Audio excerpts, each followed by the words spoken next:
Chains bite into Sarah's wrists as she's dragged onto the marble platform, but it's not the iron that terrifies her, it's the molten gold eyes watching from the shadows, eyes that see through her carefully hidden secret. She's the last living heir of the moon-blessed bloodline, and her scent just betrayed her to the most dangerous predator in the room. The auction house reeked of old money and older blood. Sarah kept her head down as rough hands shoved her forward, her bare feet slapping against cold marble. Around her, the crowd murmured, a symphony of growls, hisses, and whispers in languages she didn't want to understand. Vampires in silk suits. Fae with eyes like cut glass. Werewolves who looked at her the way hunters looked at prey. She was prey. Had been since the moment her adoptive father sold her to cover his gambling debts. Lot 47, the auctioneer announced, his voice echoing through the vaulted chamber. Female. 24 years. Omega classification. Wolfless. That last word drew laughter from the crowd. A wolfless Omega was worthless in the supernatural world, too weak to fight, too broken to breed, good for nothing but menial labor. Sarah had spent her whole life being reminded of that fact. She lifted her chin anyway. If she was going to be sold like cattle, she'd at least pretend she had some dignity left. Bidding starts at 5,000. 7, someone called from the back. 10, another voice countered. Sarah's stomach twisted. She scanned the crowd, trying to see who was buying her future. An vampire with a cruel smile. A wolf pack alpha with scars covering half his face. A fey woman who looked at her like she was already planning what dress to put her in. 50,000. The room went silent.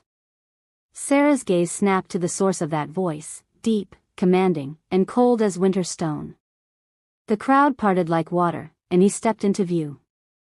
Cale Blackthorn. Even Sarah, who'd spent most of her life scrubbing floors and avoiding supernatural politics, knew that name. The Lycan King. Ruler of the Northern Territories. Ancient, powerful, and according to the whispers, cursed. He was tall, broad-shouldered, dressed in black that seemed to drink in the light. Dark hair fell across his forehead, and his face could have been carved from granite, all hard angles and sharper edges. But it was his eyes that froze the breath in her lungs. Gold. Molten gold that burned with an intensity that made her skin prickle. Those eyes locked onto her, and Sarah felt exposed in a way that had nothing to do with the thin slip of fabric she wore. 100,000, the scarred alpha tried. 500,000. Cale didn't look away from her. Sarah's heart hammered against her ribs. Why would a king pay that much for a wolfless Omega? She was nothing. Nobody. Just another debt payment with a pulse. 500,000 going once, the auctioneer said, his voice pitched with excitement. No one else bid. No one was stupid enough to go against the Lycan King. Going twice. Sarah's legs trembled. This was wrong. Everything about this was wrong. The way he looked at her, like he could see straight through her skin to whatever broken thing lived inside her. The way her body responded, some dormant part of her waking up after years of silence. Sold.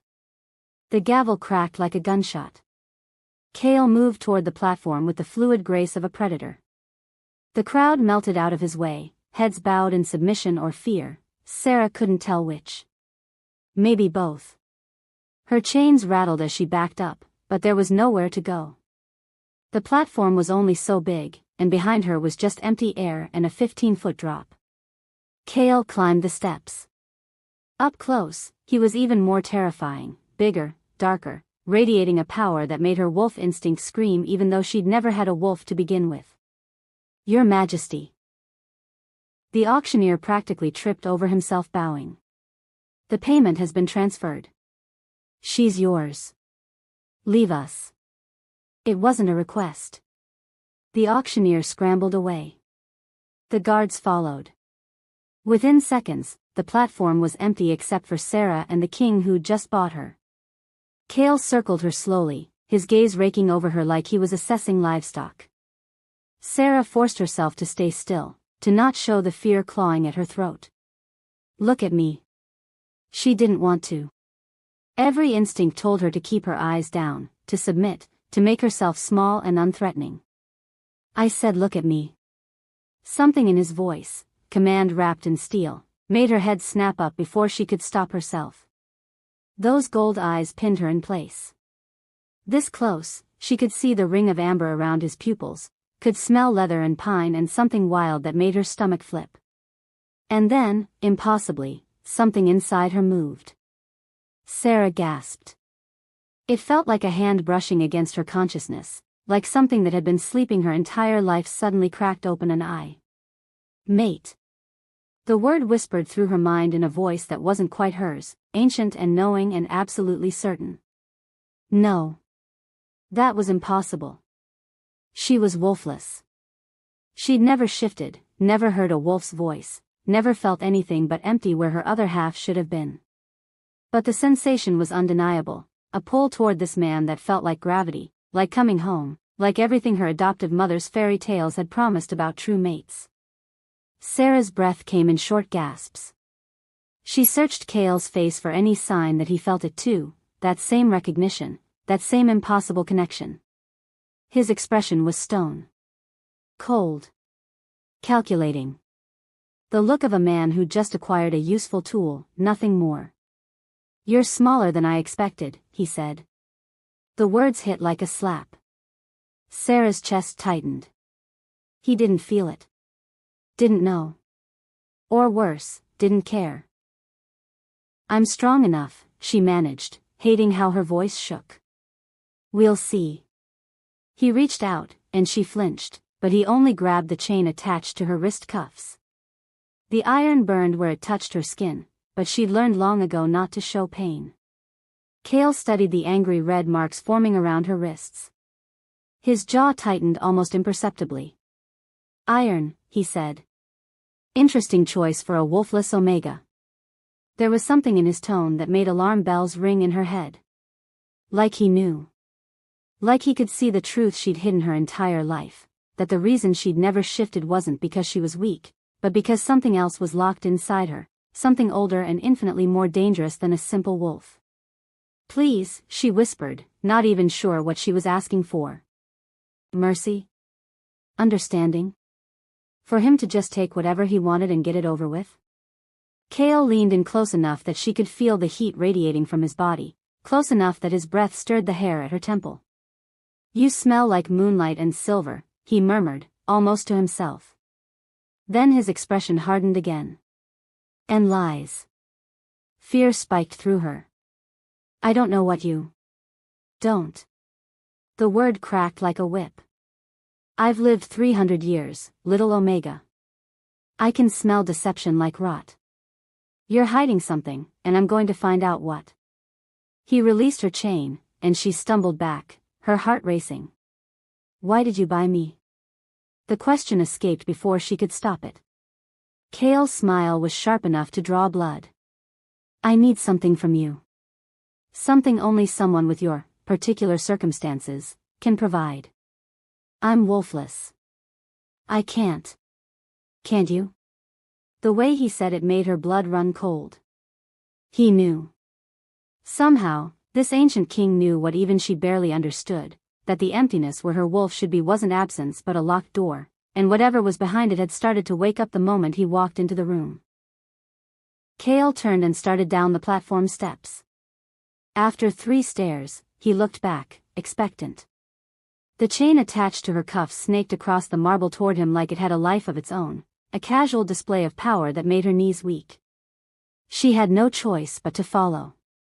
The crowd had mostly dispersed, but those who remained watched with hungry eyes as the Lycan king led his purchase out of the auction house. Sarah kept her head up, refused to shuffle or cower even as humiliation burned through her veins. A sleek black car waited outside, so out of place against the warehouse district's decay. A driver opened the back door, carefully not looking at either of them. Get in. Sarah climbed into the leather interior, her chains clinking. Cale slid in beside her, close enough that his thigh pressed against hers. She tried to shift away, but his hand shot out, gripping her wrist. Not hard enough to hurt, but firm enough that she couldn't pull free. Let's establish some rules, he said as the car pulled away from the curb. You belong to me now. You'll do exactly as I say, when I say it. You'll answer my questions honestly. And you'll help me break my curse. I don't know anything about curses. You will. His grip tightened just slightly. Because if you don't, if you can't give me what I need, you're worthless to me. And I don't keep worthless things. The threat hung in the air between them, sharp and gleaming. Sarah met his gold eyes and saw her death reflected there, cold, efficient, inevitable if she failed whatever test he had planned. That thing inside her stirred again, the not-quite wolf that had whispered mate with such certainty. It pushed against her consciousness, trying to rise, trying to protect itself. She shoved it back down with practiced ease. Whatever she was, whatever secret her bloodline carried, she couldn't let him see it. Not until she understood what he wanted, what this curse was, and whether he planned to use her or destroy her. Maybe both. The car turned onto a highway, heading north toward territory she'd never seen. Away from everything she'd ever known, toward a future that terrified her more than the chains ever had. Cale released her wrist and leaned back, closing his eyes like she was already forgotten. But Sarah could feel his attention on her like a physical weight, could feel him analyzing every breath, every heartbeat. After a long silence, he spoke again, his voice soft and deadly. You'll help me break my curse, little Omega. His eyes opened, gold fire in the darkness. Or you'll die trying. Wanting to see what would happen next, subscribe to this channel to get to listen to more of our upcoming exciting stories. Click on the subscribe button now. Thank you. Chapter 2. The drive took hours.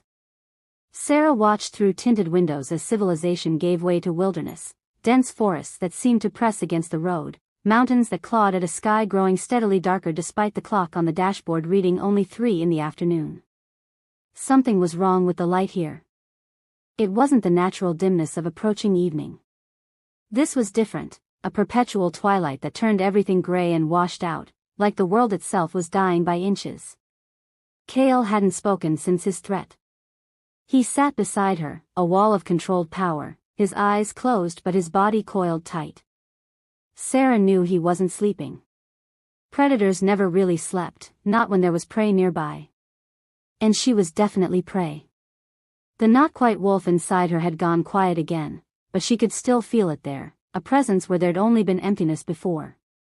It unsettled her more than the chains or the king or the uncertain future rushing toward her at 70 miles per hour. We're here, Cale said without opening his eyes. Sarah looked up and forgot how to breathe. Nightfall keep rose from the mountainside like something out of a nightmare fairy tale. Massive stone towers reached toward the gray sky, their tops lost in mist. Gothic arches and flying buttresses created shadows within shadows. Once, it must have been magnificent, the kind of castle that inspired legends. Now it looked like a corpse. Ivy choked the walls in places, but even the plants seemed sickly, their leaves gray-green and withered. Windows that should have blazed with light were dark. And that twilight she'd noticed miles back was thicker here, almost tangible, wrapping the castle in gloom. The car stopped at enormous double doors made of black wood reinforced with iron. Guards flanked the entrance, massive wolves in human form, their eyes glowing faintly in the dimness. Out, Cale ordered. Sarah's legs shook as she climbed from the car. The air here felt wrong. Heavy, oppressive, like breathing through wet cloth. Her chains clinked as she stumbled, and Cale's hand shot out to steady her. His touch burned. Not painfully, but with an intensity that made her gasp. Cale jerked his hand away like she'd bitten him, his expression darkening. This way. He strode through the doors without checking to see if she followed. The chain attached to her cuffs slithered after him, dragging her along whether she wanted to go or not. Inside was worse than outside. The entry hall stretched up 3 stories, grand staircases curving along both walls. Chandeliers hung from the vaulted ceiling, their crystals dull with dust. Tapestries depicting wolf hunts and moon ceremonies lined the walls, their colors faded to ghosts of what they'd been. Everything felt abandoned. Forgotten. Dead. Your Majesty. A man appeared from a side corridor, tall, lean, with a scar running from his temple to his jaw that pulled his mouth into a permanent sneer. His eyes, pale blue and calculating, swept over Sarah with undisguised contempt. The newest sacrifice, I presume? Rhys. Cale's voice carried a warning. Show her to the East Tower. Of course. Rhys smiled, but there was no warmth in it. Will this one last longer than the others, do you think? Or shall I prepare the burial plot now and save us all some time? Sarah's blood turned to ice. Others? You didn't tell her? Rhys laughed, sharp and bitter. How delightfully cruel of you, Cale. I knew there was a reason I liked you. Rhys. The single word cracked like a whip. The scarred man held up his hands in mock surrender. Fine, fine. I'll leave the explanations to you. But for what it's worth, little Omega, he leaned in close enough that she could smell smoke and old whiskey on his breath. You should run. Whatever he promised you, whatever you think you can gain by staying, it's not worth your life. Enough. Cale's hand clamped on Rhys's shoulder, and the beta wolf flinched. Take her. Now. Rhys sketched a mocking bow and gestured for Sarah to follow. She looked at Cale, searching his face for something, reassurance, explanation, humanity, but found only that cold gold stare. Go, he said. We'll talk when you're settled. It wasn't a request. Sarah followed Rhys up the grand staircase, through corridors lined with portraits of wolves and warriors, past rooms shrouded in dust covers and silence. The deeper they went into the castle, the colder it got, until she could see her breath misting in the air. How many? She asked quietly. Rhys glanced back at her. How many what? You said, the others. How many women before me? He stopped at a heavy wooden door reinforced with iron bands. When he looked at her, something almost like pity flickered in his pale eyes. 12, he said. 12 women who Cale thought might break his curse. 12 women who tried and failed. He pushed open the door. 12 graves in the garden that nobody visits. The room beyond was actually beautiful, or had been once. A 4-poster bed dominated the space, its curtains moth-eaten but still elegant. A fireplace took up most of one wall, cold and dark. Tall windows looked out over mountains lost in mist. Bathrooms through there, Rhys continued, pointing to a side door. Someone will bring you food and clothes. Don't try the windows, it's a 100-foot drop to rocks. Don't try the door, it'll be guarded. And don't try to run, because Cale will find you, and he's not known for his mercy with those who defy him. Then why warn me at all? Rhys paused in the doorway, his scarred face unreadable. Because I'm tired of burying girls who never stood a chance. He pulled a key from his pocket and unlocked her chains. The iron cuffs fell away, leaving angry red welts on her wrists. Get some rest. You'll need it. The door closed behind him with a heavy thud, followed by the click of a lock. Sarah stood in the middle of the room, alone for the first time since the auction, and let herself shake. 12 women. 12 failures. 12 deaths. What had they tried to do? What was this curse Cale kept mentioning? And why did he think she could succeed where 12 others had died trying? She moved to the window and looked out at the Twilight Kingdom. From here, she could see more of the grounds, gardens gone to weeds, courtyards empty of life, and in the distance, what might have been a small graveyard. 12 graves in the garden that nobody visits. The not-quite wolf stirred inside her, restless and anxious. Sarah pressed her hand to her chest, feeling her heart race beneath her palm. What are you? She whispered to the thing inside her. Why did you wake up now? It didn't answer. Just pressed against her consciousness like it was trying to tell her something she wasn't ready to hear. A knock at the door made her jump. Before she could answer, it opened, and a small woman entered carrying a tray of food and a bundle of clothes. She was older, maybe 60, with kind eyes and iron-gray hair.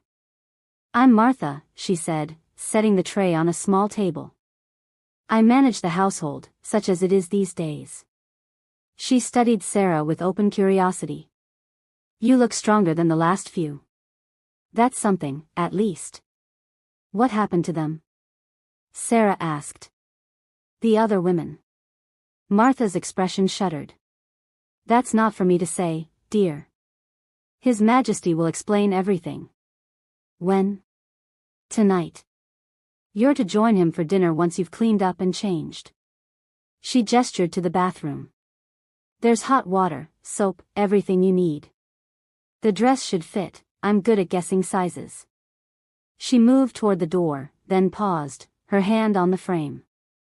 For what it's worth, she said softly, I hope you survive this. The kingdom needs hope, and we've been without it for so long we've forgotten what it looks like. Then she was gone, leaving Sarah alone with more questions than answers. The hot bath was a small mercy. Sarah scrubbed away the grime of the auction house, watching the water turn gray. The welts on her wrists stung, but they'd heal.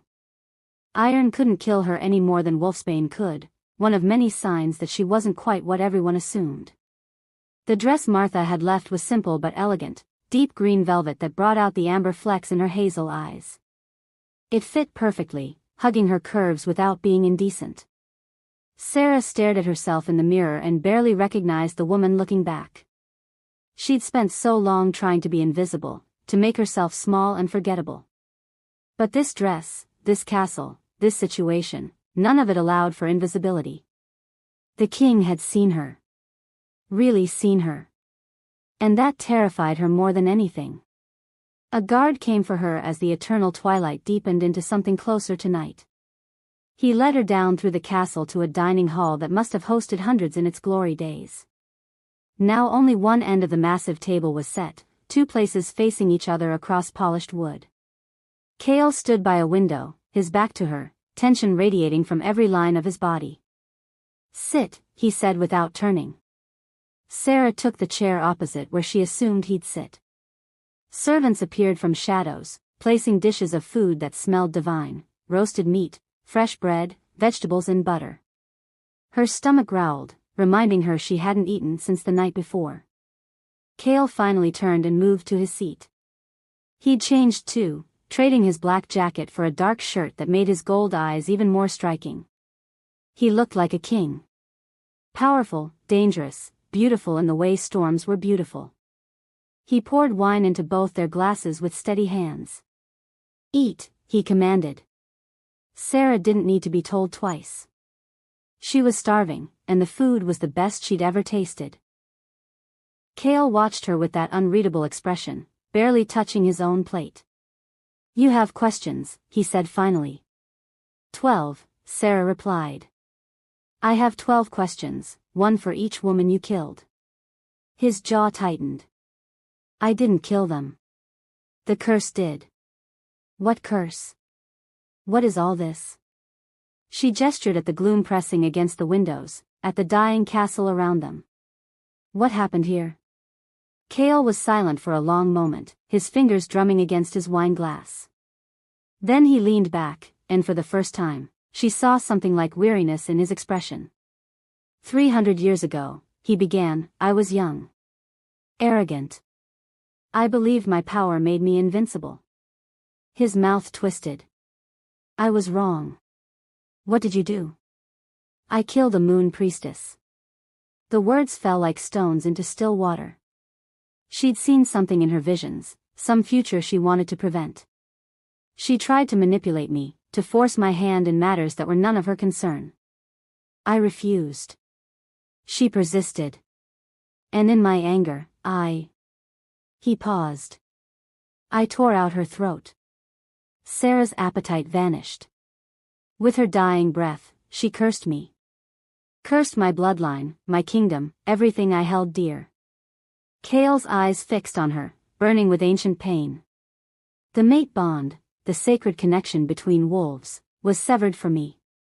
I can't feel it. Can't recognize my true mate even if she stood before me. And without that bond, without the completion it brings, my wolf began to die. Slowly. And as my wolf dies, so does my kingdom. He gestured to the window, to the eternal twilight beyond. This is what's left. A land trapped between day and night, life and death. My people are suffering. Crops fail. Children are born weak. The pack is fracturing. His hands clenched into fists. 300 years of watching everything I built crumble because of one moment of rage. Sarah's throat was dry.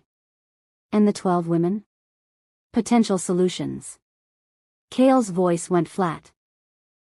My advisors spent decades searching for a way to break the curse. They found references in ancient texts to blood magic, to sacrifice, to rituals that might restore what was taken. We tried everything. And yes, some of those attempts involved bringing women here, women who might be compatible, whose blood might have the right properties to. He cut himself off. They failed. The curse remains. And me? Sarah forced herself to ask. What makes you think I'll be any different? Kale stood and moved to the window, his back to her again. Your scent. When they dragged you onto that platform, I smelled something I haven't smelled in 3 centuries, moonlight and silver and old magic. The scent of the moon blessed bloodline. Sarah's blood turned to ice. Don't lie to me. He spun to face her, and there was something feral in his expression now, something barely contained. You're not wolfless. You're sealed. There's a difference. Something inside you is locked away, something powerful and ancient. I can smell it even if you can't feel it. The not-quite wolf inside her surged, responding to his words, and Sarah gasped. There, Kale said, moving toward her with predatory grace. There it is. What are you hiding, little Omega? What are you so afraid to let out? I don't know. The words burst out of her, desperate and honest. I've never shifted, never felt a wolf, I don't know what I am or why. A door slammed open, and Rhys strode in, his expression dark. We need to talk. Now. I'm busy. It can't wait. Rhys's pale eyes flicked to Sarah. Unless you want her to hear what the council's decided. Kale's jaw worked. Fine. Stay here, he told Sarah. Don't move. They stepped into an adjoining room, but the door didn't close completely. Sarah could hear their voices, low and angry. The blood moon is in 3 weeks, that was Rhys. I know when it is. Then you know we're running out of time. The council wants to move forward with the sacrifice. Sarah's hands clenched in her lap. Sacrifice. I haven't decided, Kale started. There's nothing to decide. Rhys's voice rose. You've stalled for months, looking for another way, but there isn't one. The ritual is clear. Her bloodline, her power, transferred to you through death during the blood moon. It's the only way to break the curse completely. Silence. She's innocent, Kale said finally, quietly. She's necessary. How many more of your people have to suffer because you can't make the hard choice? You think I want this? Kale's voice turned dangerous. You think I want to kill another woman to save myself? I think you'll do what needs to be done. You always have. Get out. Kale. Get out. Footsteps. The outer door opened and closed. Sarah sat frozen, her heart hammering so hard she thought it might break through her ribs. Sacrifice. Transfer through death. Blood moon. They were going to kill her. Not because she'd failed some test or ritual. They'd planned it from the beginning.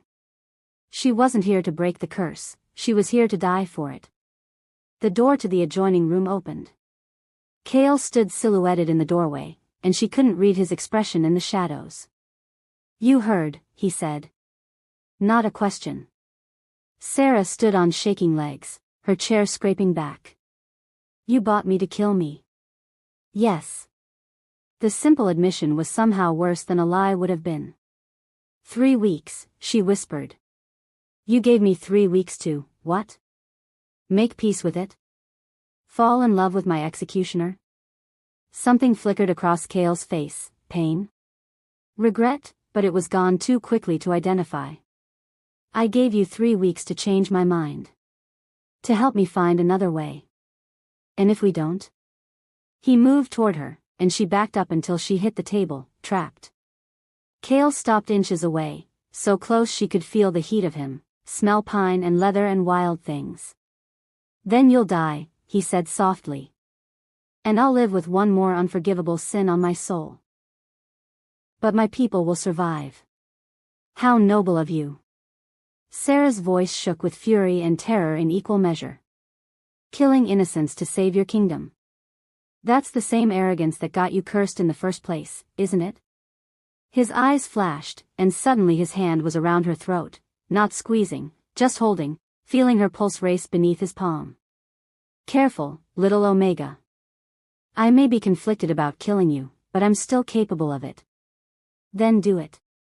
The words came out steadier than she felt. Do it now instead of making me wait 3 weeks in fear. Something in Kale's expression cracked.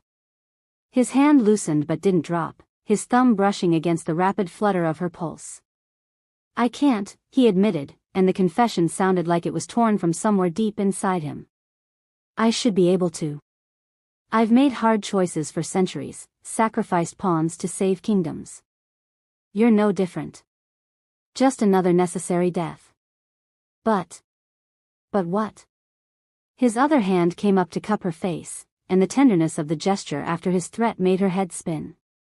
But every instinct I have left is screaming at me not to hurt you. My wolf, the dying, cursed thing inside me that shouldn't be able to feel anything, it recognizes you somehow. Which is impossible. The curse severed that bond completely. I can't feel mates. I can't. Sarah's not quite wolf surged up without warning, crashing against her consciousness like a wave. Power flooded through her, ancient, silver bright, terrifying, and she gasped as her eyes blazed with light. Kale jerked back, shock written across his face. Then his own wolf rose to meet hers. The room exploded with power, silver and gold crashing together, two forces that should have been separate suddenly connecting in a way that made them both cry out. Sarah felt Kale's presence slam into her mind, felt his shock and confusion and the desperate longing he'd been hiding beneath cold calculation. And underneath it all, buried under centuries of pain and loss, she felt the mate bond snap into place like a key turning in a lock. Mine, his wolf growled. Mine, hers answered. The connection severed as suddenly as it had formed, both of them staggering back from each other, breathing hard. Kale stared at her with something like horror on his face. What was that? Sarah whispered. Impossible, he breathed. That was impossible. The curse, the bond was severed, I can't. But you did. Her legs gave out, and she collapsed into the chair. We both felt it.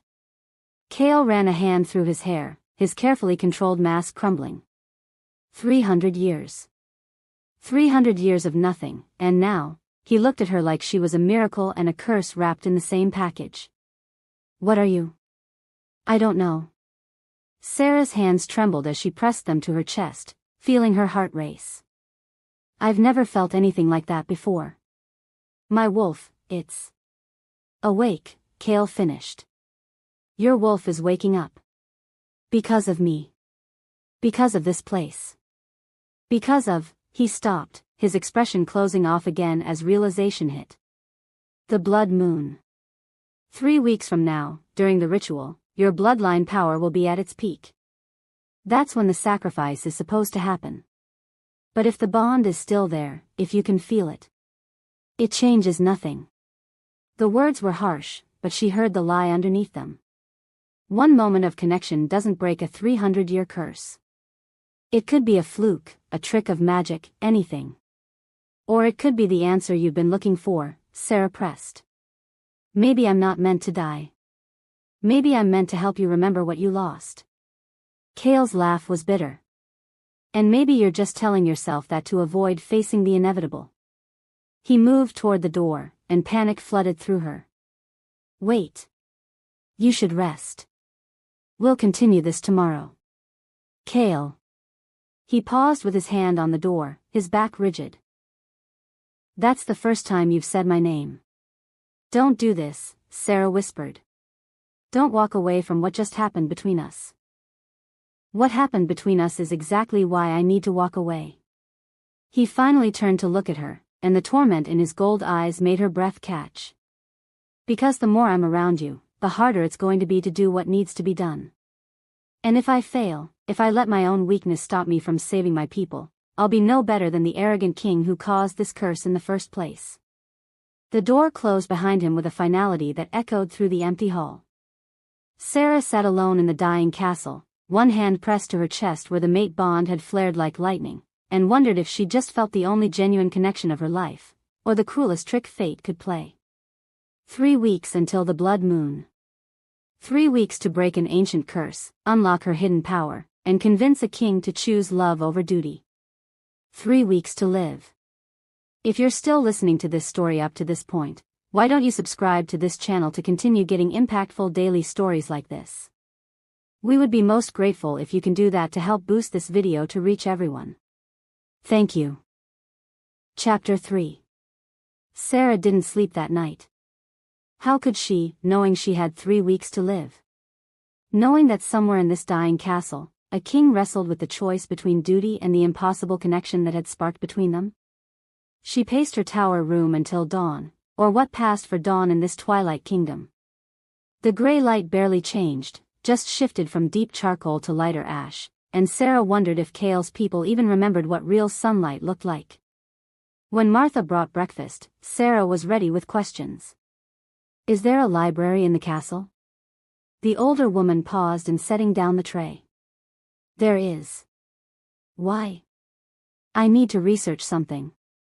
The curse, the history of this place, anything that might help. Martha's expression was carefully neutral. His Majesty hasn't forbidden you from the library, but he hasn't granted permission either. It could be dangerous to wander the castle alone. More dangerous than waiting 3 weeks to be sacrificed. A small smile tugged at Martha's lips. Fair point, dear. The library is in the west wing, 3rd floor. But I'd advise being discreet. Some places in Nightfall Keep don't welcome visitors.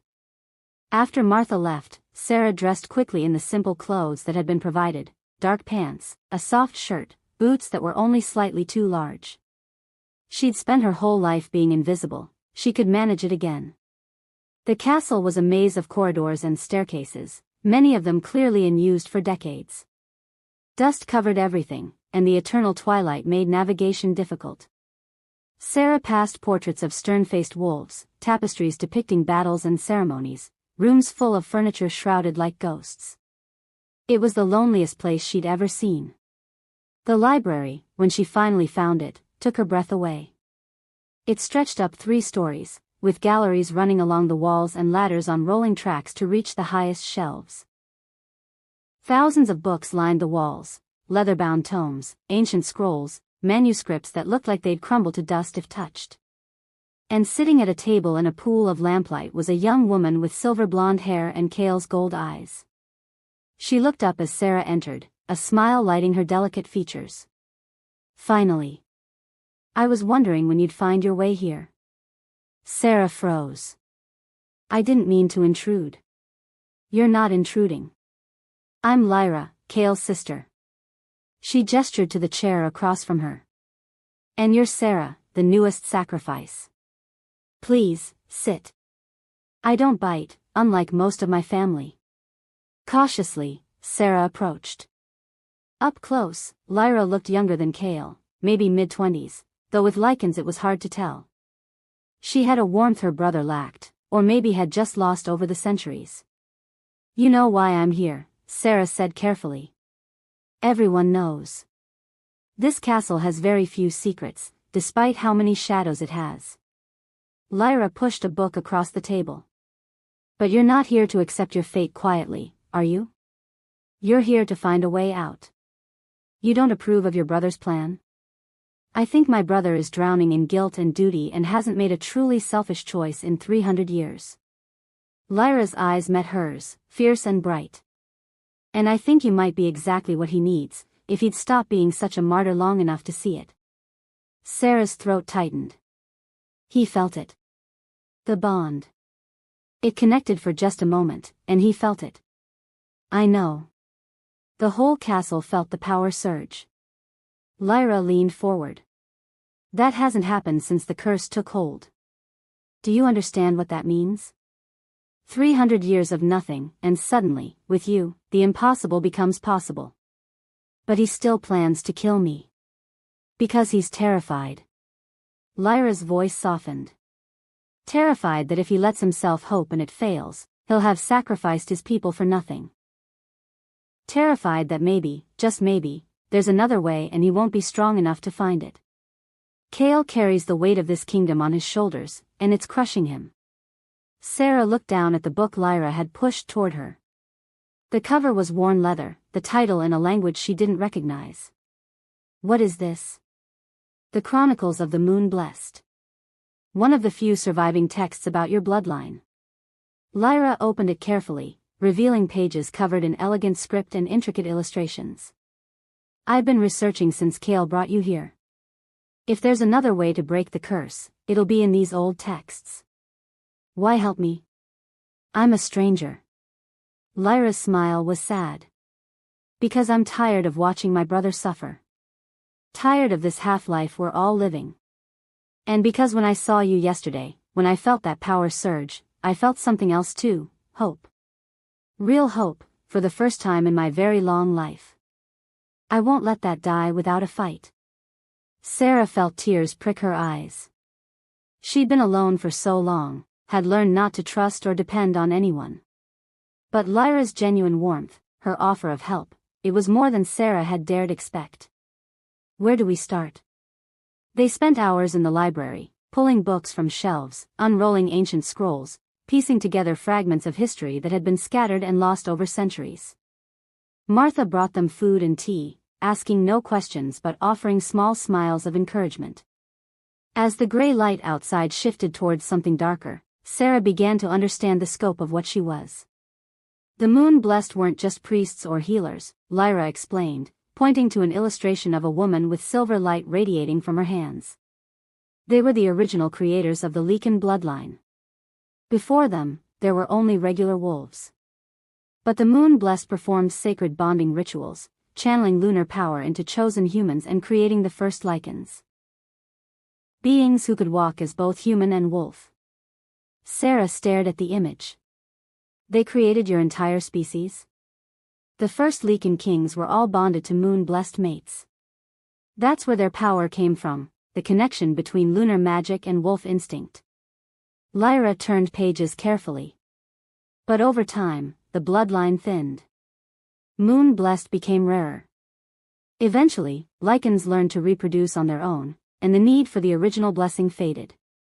But the old power never truly left the royal bloodlines. It's why Cale is so much stronger than other alphas, his ancestors were directly blessed. And my ancestors did the blessing. Yes. Which means you don't just have wolf blood in you, you have the original source of Lycan power itself. Lyra's eyes were bright with excitement. That's what Cale smelled on you. That's why your wolf is waking up.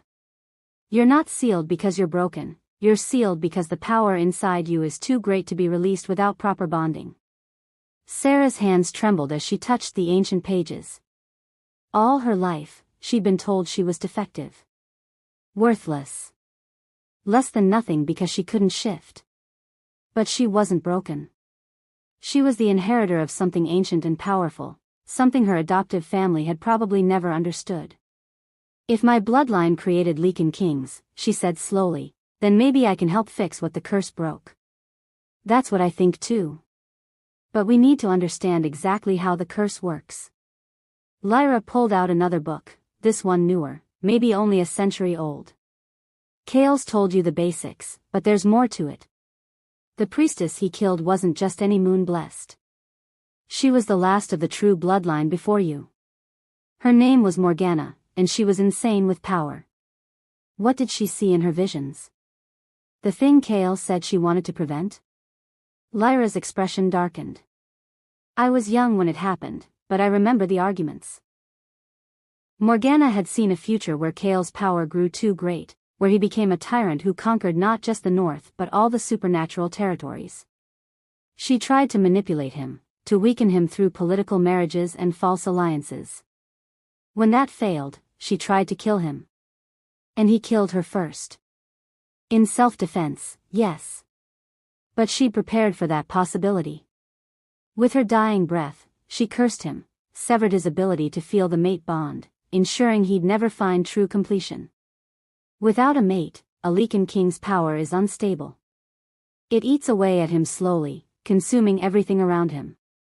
That's why the kingdom is dying. Kael's curse is literally draining the life from the land itself. Sarah's mind raced. But if the curse severed the mate bond, how did we feel it connect? Even for just a moment? That's what we need to figure out. Lyra started pulling more books. There has to be something in the old texts about breaking blood curses, about. She stopped abruptly, her head tilting like she was listening to something. Someone's coming. Someone who shouldn't be here. Who? The library doors burst open, and Rhys strode in, his scarred face twisted with suspicion. Princess. How unexpected to find you here. His pale eyes fixed on Sarah. And with the sacrifice, no less. What are you two plotting? Research, Lyra said coolly, closing the book in front of her. Nothing that concerns you, Beta. Everything in this castle concerns me. I'm responsible for the king's safety. He moved closer, eyeing the book spread across the table. What exactly are you researching? The curse, Sarah answered before Lyra could. If I'm going to die to break it, I'd like to understand what I'm dying for. Rhys smiled, but it didn't reach his eyes. How noble. But you shouldn't fill your head with false hope. The ritual has been planned for centuries. It will work. You seem very certain, Lyra observed. Almost like you have a personal stake in ensuring it happens exactly as planned. Something flickered across Rhys's face, too quick to identify but dark enough to make Sarah's instinct scream. The king's well-being is my only stake, princess. As it should be yours. Of course. Lyra stood, gathering the books. We were just finishing. Come on, Sarah. It's nearly time for dinner. But as they moved toward the door, Rhys stepped into their path. Leave the books. I'll return them to their proper places. That's not necessary. Leave them. His voice carried command, and Lyra's jaw tightened. She was a princess, but he was the king's beta. The power dynamics were complicated. Reluctantly, Lyra set the books down. Sarah did the same, her heart sinking as she watched Rhys's eyes scan the titles. Interesting choices, he murmured. The Chronicles of the Moon Blessed. The Creation of Kings. Blood Curse Remedies. He looked up at Sarah. One might think you were looking for a way out of your fate. One might think you'd want us to find one, Sarah shot back. Unless you actually want me to die. What I want is irrelevant. The king has made his decision. Has he? Lyra challenged. Because from what I understand, Kael is still conflicted. Still looking for alternatives. Then it's fortunate he has advisors to help him see reason. Rhys's smile was sharp. The blood moon approaches. There's no time for sentiment or false hope. The sacrifice will proceed as planned. He stepped aside, finally letting them pass. But as Sarah moved by him, she felt his hand brush against her arm, just for a second, barely a touch. But it was enough.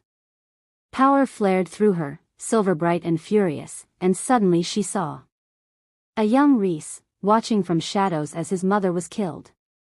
Years of planning, of subtle sabotage, of ensuring every potential cure failed. Rhys standing over Kael's sleeping form, a blade in his hand, waiting for the curse to weaken the king enough to make murder possible. The vision cut off as quickly as it came, leaving Sarah gasping. Rhys's eyes widened. What did you? Nothing, Sarah managed, pulling away. I didn't. But she had. She'd seen the truth written in his twisted soul. Rhys was the traitor. The priestess Morgana's son, infiltrated into Cale's inner circle, spending centuries ensuring the curse could never be broken so that eventually, he could claim the throne built on his mother's bones. Sarah? Lyra's hand was on her arm, concerned. Are you all right? Fine. Just tired. She couldn't say anything here, not with Rhys watching her with those pale, calculating eyes. Let's go. They left the library quickly, Sarah's mind reeling. She needed to tell Cale. Needed to warn him that his most trusted advisor was the architect of his suffering. But how could she explain what she'd seen? She barely understood her own powers, much less how to convince a king that she'd glimpsed the truth with a single touch. What happened back there? Lyra asked once they were far enough away. I felt your power surge. I saw something. When Rhys touched me, I saw, Sarah struggled for words. I saw his memories. His plans. Lyra, he's Morgana's son. He's been sabotaging the cure attempts for centuries. Lyra stopped walking, her face going pale. Are you certain? I saw it. I don't know how, but I saw. Sarah's words cut off as dizziness washed over her. The vision had taken more out of her than she'd realized. We have to tell Cale. He won't believe it. Not without proof. Lyra's mind was clearly racing. Rhys has been at his side for 300 years. He's the king's most trusted beta. We need evidence. Then we get evidence. Tonight. We go back to the library and find whatever Rhys was so interested in hiding. But they never got the chance. That evening, as Sarah prepared for dinner, guards burst into her room. Not the usual escort, these were battle-ready wolves with silver chains and grim expressions. What's going on? Sarah demanded. By order of the king, you're under arrest for conspiracy and attempted murder through dark magic. What? That's insane. They grabbed her arms, and she felt the silver burn against her skin. Not as badly as iron would have, but enough to weaken her. She struggled anyway, her power flaring. And the guard stumbled back, shocked, as silver light blazed from her hands. Dark magic, one of them breathed. Just like the beta said. I haven't done anything. But even as she protested, more guards poured in, bringing chains that felt wrong, twisted with curses and binding spells that dampened her newly awakened power. They dragged her through the castle, past servants who whispered and stared, past Lyra who screamed and fought to reach her, down stone stairs that spiraled into darkness. The dungeons. Sarah had known they existed. Every castle had them, but she'd never imagined she'd end up here. The cells were carved from living rock, damp and cold, lit by torches that did nothing to push back the oppressive darkness. They threw her into one and locked the door with an iron bar. Wait. Sarah grabbed the bars, ignoring how they burned her palms. Where's Cale? I need to see the king. His Majesty will come when he's ready, one guard said. Beta Rhys is briefing him on your crimes now. They left her alone in the dark. Sarah sank onto the stone bench that was the cell's only furniture and tried not to panic. This was Rhys's doing. Somehow, he'd manufactured evidence to frame her, to turn Cale against her before she could expose the truth. Time passed, she had no way to tell how much. Eventually, footsteps echoed down the corridor, and torchlight preceded a figure she knew by heart already. Cale stood outside her cell, his face carved from stone, his gold eyes cold as winter frost. You lied to me, he said quietly. No. Rhys found your research. Found the ritual circle you'd drawn in the library, the blood magic symbols, the curse meant to kill me and transfer my power to yourself. His voice was flat, emotionless. You weren't looking for a cure. You were looking for a way to take everything from me. That's not true. Cale, you have to listen. I felt the bond connect between us. I thought, he cut himself off, his jaw working. I thought perhaps the fates were giving me a second chance. That maybe you were different. But it was all manipulation, wasn't it? You knew exactly what I needed to hear, what I needed to feel, to let my guard down. Please. Tears streamed down Sarah's face. I would never hurt you. What we felt, that was real. The bond is real. The bond is a trick. Blood magic can fake many things. He turned to go, and desperation clawed at Sarah's throat. Rhys is lying. He's Morgana's son, he's been sabotaging you for centuries because he wants your throne. Cale stopped. For a moment, she thought she'd reached him. Then he looked back, and his expression shattered her. That's the kind of accusation a desperate woman makes when she's caught. Rhys has served me faithfully for 300 years. You've been here 3 days. 3 days where I felt more connection to you than he's shown in 3 centuries. Cale, please, use that bond between us. Feel if I'm lying. The bond is severed. It always has been. What I felt was your magic fooling me. He nodded to someone she couldn't see. Move the ritual up. We can't risk her escaping or causing more damage. The new moon is in 3 days, we'll perform the sacrifice then. No. Sarah grabbed the bars, her power flaring again, silver light blazing from her hands. You're making a mistake. The mistake was thinking you were different from the others. Cale's voice was ice and broken glass. 3 days, Sarah. Make your peace with whatever gods you believe in. He walked away, his footsteps echoing into silence. Sarah collapsed against the bars, her power flickering and dying as the cursed chains drained her strength. 3 days. Not 3 weeks, 3 days. And Rhys had won. She didn't know how long she sat there in the dark before the sound of scraping stone made her look up. A section of the wall was moving, revealing a narrow passage and a familiar silver-blonde figure. Lyra. Shoo. The princess slipped into the cell, producing a key for the cursed chains. We don't have much time. These passages run throughout the castle. Cale doesn't know about half of them. I can get you out. He won't listen. He thinks I tried to kill him. I know. Rhys showed him the evidence, very convincing evidence that he'd clearly prepared in advance. Lyra worked quickly on the chains. But I believe you. And I found something in the library after you were arrested. She pulled out a small, leather-bound journal. This was hidden in the restricted section. It's Morgana's personal diary from the year she died. She opened it to a marked page. Read. By torchlight, Sarah read the elegant script.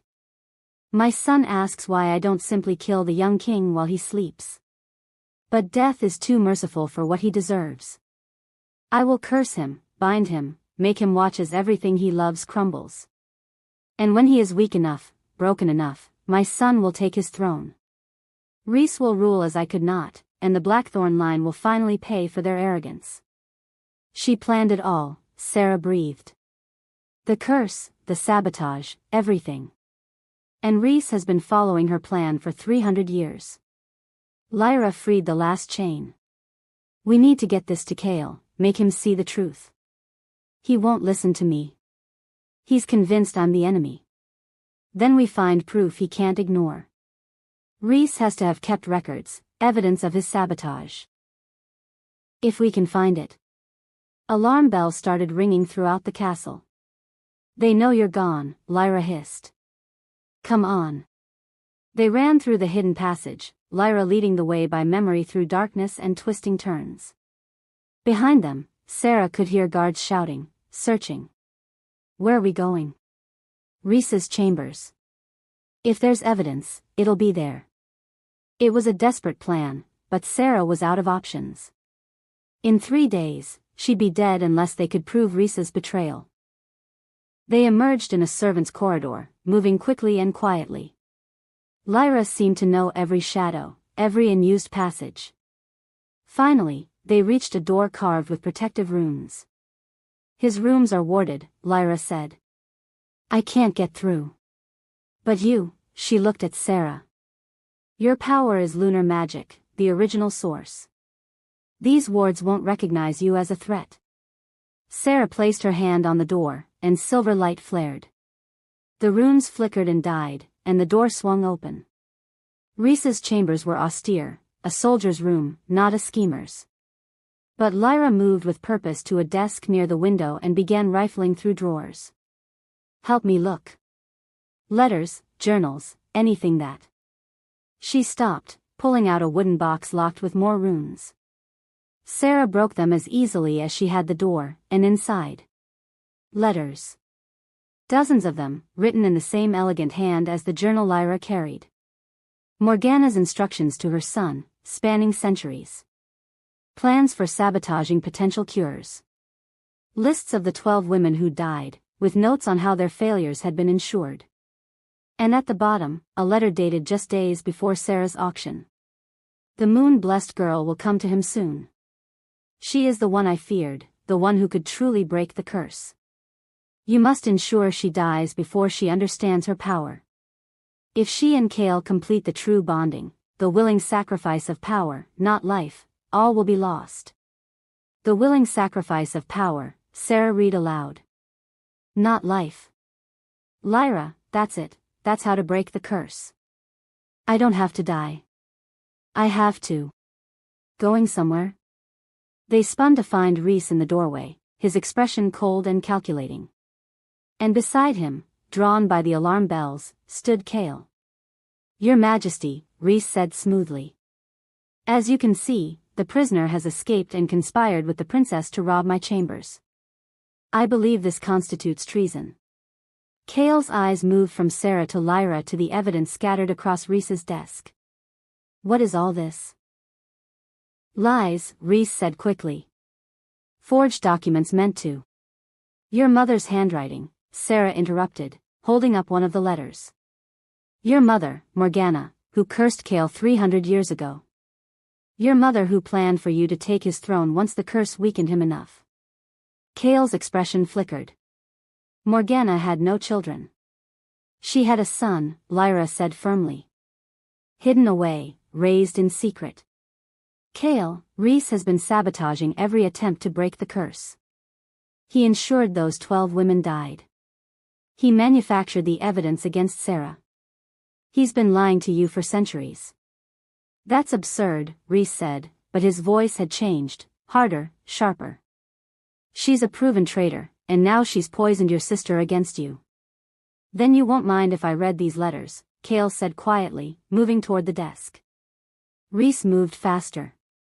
One moment he was by the door, the next he was lunging for the evidence, claws extended, his true nature finally revealed. But Sarah was faster. Silver light exploded from her hands, her power fully awake now, and Rhys was thrown back against the wall hard enough to crack stone. Guards, he roared. The room filled with wolves, Rhys's loyal followers, Sarah realized. Not all of Kale's pack was corrupted, but enough had been bought or manipulated over the centuries. Kale's own power flared, gold meeting silver as he stepped between Sarah and the traitors. Stand down. All of you. I don't think so, Rhys said, picking himself up. Blood ran from his mouth, but he was smiling. 300 years, Kale. 300 years of watching you suffer, watching your kingdom die, waiting for the perfect moment. Did you really think I served you out of loyalty? You swore an oath. I swore to see my mother's vision fulfilled. And I'm so close now. 3 days until the new moon, until the sacrifice. The little moon blessed will die, the curse will remain, and you'll finally be weak enough for me to take what should have been ours from the beginning. He gestured, and his wolves attacked. The fight was brutal and fast. Kale was powerful, ancient, but the curse had weakened him. Lyra fought with surprising ferocity, but she was outnumbered. And Sarah felt her power surge beyond anything she'd ever imagined, silver light blazing from her like a star. But it was wild, uncontrolled, threatening to consume her. One of Rhys's wolves lunged for her throat. She threw up her hands instinctively, and the power exploded outward. And the wolf simply ceased to exist, turned to ash in an instant. Everyone froze, staring at her. Impossible, Rhys breathed. You haven't completed the bonding. You shouldn't have access to that much power. I think, Sarah said, her voice echoing with something ancient and vast, you don't know as much about my bloodline as you thought. Rhys snarled and shifted, his human form giving way to a massive grey wolf. He launched himself at her, jaws wide, going for the kill. And Kale intercepted him mid-leap. The two wolves collided in a tangle of claws and teeth, crashing through furniture. Lyra grabbed Sarah's arm, pulling her back as the rest of Rhys's pack closed in. We have to help him, Sarah said. Your power is out of control. If you use it again, you might kill us all. But Sarah could see Kale struggling. Could see that the curse, combined with centuries of Rhys's subtle poisoning, had weakened him more than he'd ever admitted. Could see the beta who'd pretended loyalty for 300 years finally going for the throat. I don't care, Sarah said. She reached for that vast silver power inside her, the heritage of the moon blessed, the magic that had created Lycan kings in the first place. It fought her, wild and furious, wanting to destroy everything. But underneath the chaos, she felt something else. That connection to Kale, that bond that had sparked between them. She grabbed onto it like a lifeline and poured her power through it. The room exploded with light, silver and gold intertwined, the original blessing and the cursed king reuniting after 3 centuries of separation. And in that moment, Sarah understood. The curse couldn't be broken by death. It could only be broken by choice, by a moon blessed freely giving their power to their true mate, completing the bond that Morgana had severed. Take it, she thought at Kale. Take my power. Take everything. I give it freely. She felt his shock, his resistance. Trust me, she pleaded. Please. And then, finally, she felt him accept. The bond snapped into place completely, permanently, and the curse shattered like glass.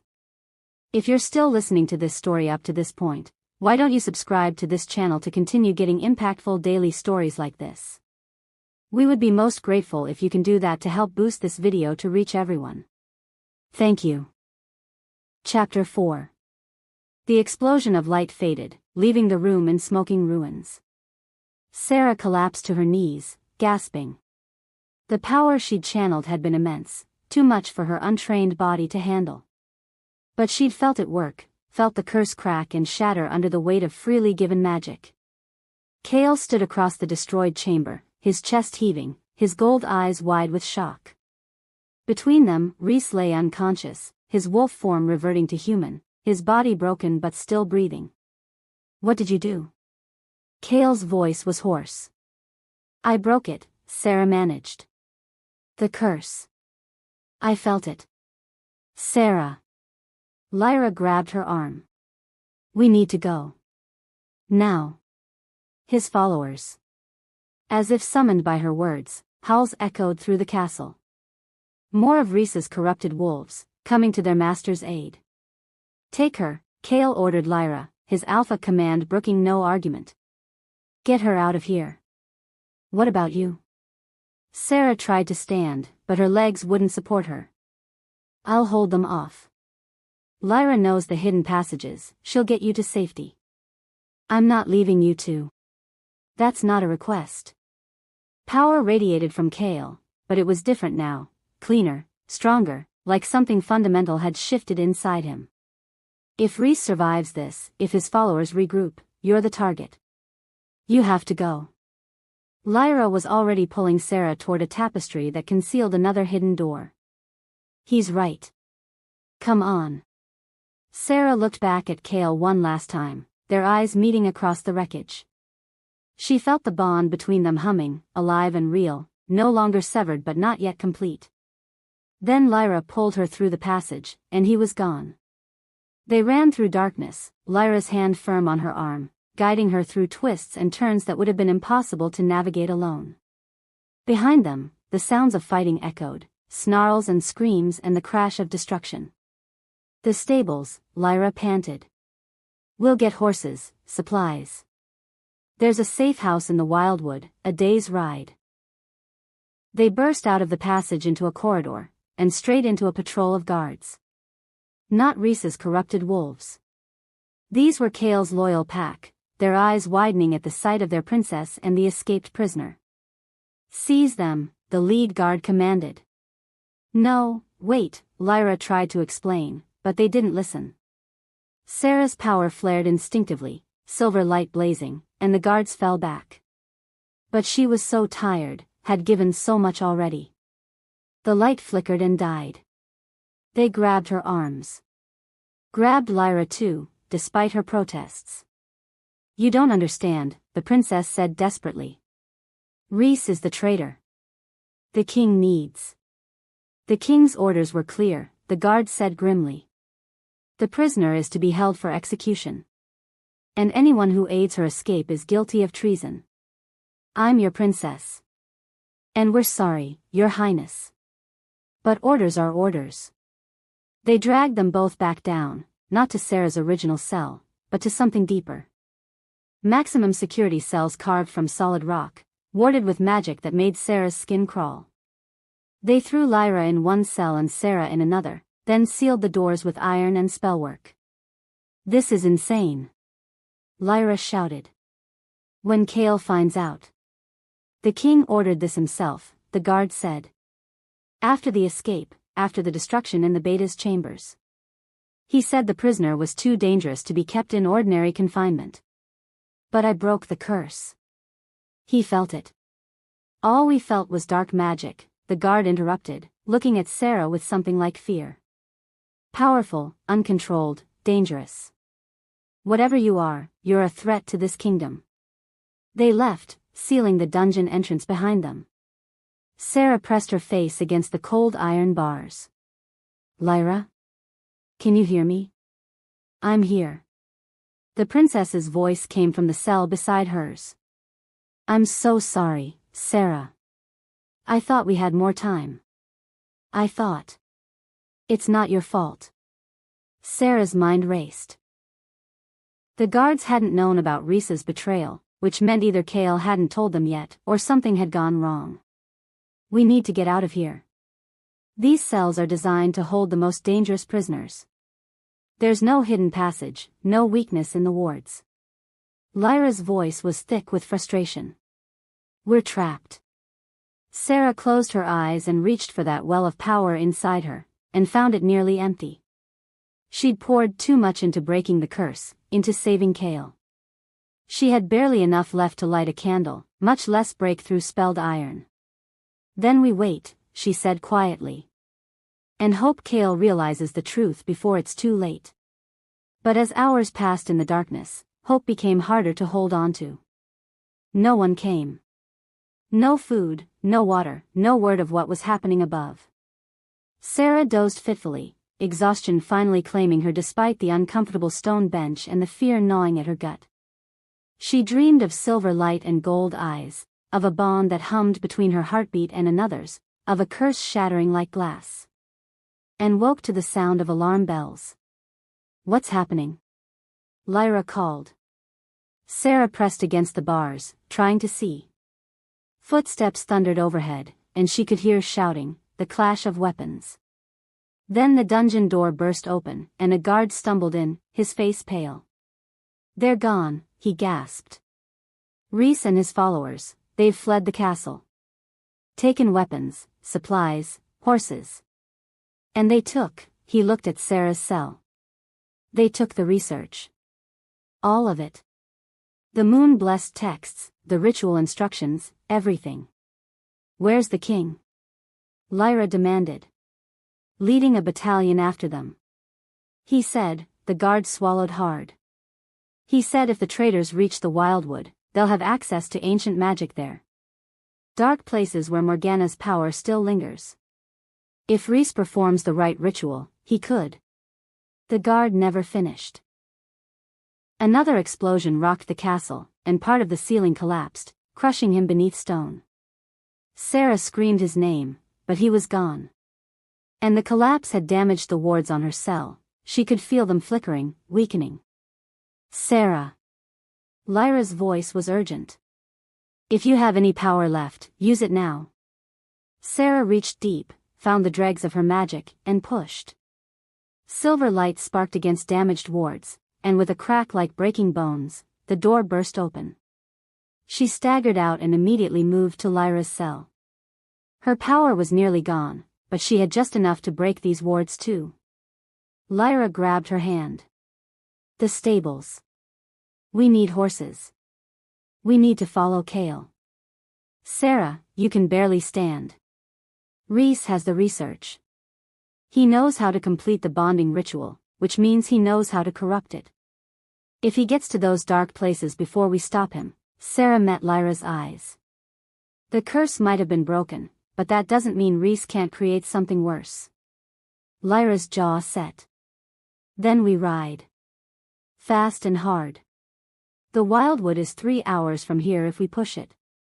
They made it to the stables without encountering more guards. Everyone was either fighting or fleeing or trapped in damaged sections of the castle.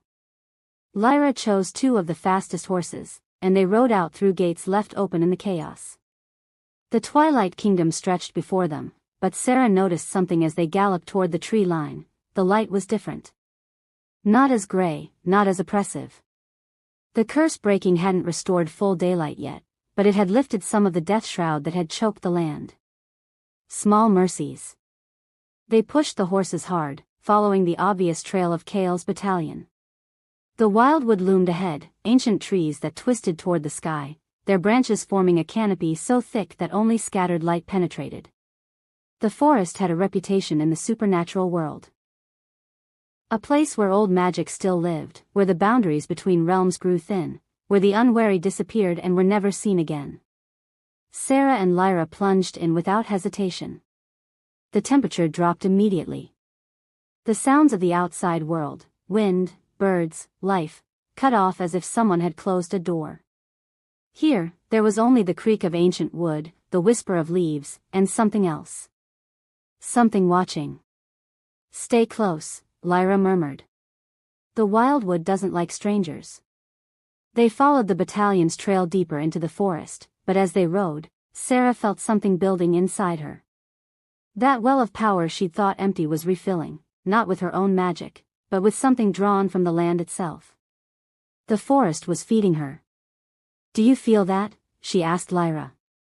Feel what? The magic. It's everywhere. Old and wild and, Sarah gasped as power surged through her, stronger than before. It recognizes me. The moon blessed magic. The forest remembers. Her body began to change without her conscious decision. Bones shifted, reformed. Silver fur erupted across her skin. She fell from her horse, but she wasn't falling, she was transforming. For the first time in her life, Sarah's wolf emerged. She was massive, larger than any wolf should be, with fur that gleamed like moonlight and eyes that burned silver white. Power radiated from her in waves, and the Wildwood itself seemed to bend toward her, recognizing something ancient and sacred. Lyra's horse reared in panic, but the princess managed to stay mounted. Sarah? Is that? The wolf that was Sarah threw back her head and howled. The sound echoed through the Wildwood, carrying power and challenge and a call that resonated in bones and blood. It was the howl of the moon blessed, of the original creators of the Lycan bloodline. It was the howl of a moon singer. And somewhere ahead, Kale heard it. Kale had been tracking Rhys for hours, his battalion spread through the Wildwood in a hunting net designed to flush out the traitors. But Rhys was clever, had 300 years of experience in these woods, and kept slipping away. Until that howl rang out. Every wolf in his battalion stopped, heads turning toward the sound. It was unlike anything Kale had heard in his long life, beautiful and terrible, ancient and new, a call that resonated with something fundamental in his wolf's soul. What was that? His captain asked, voice hushed. Kale knew. Somehow, impossibly, he knew. Sarah, he breathed. His wolf surged inside him, responding to that call with a ferocity that shocked him.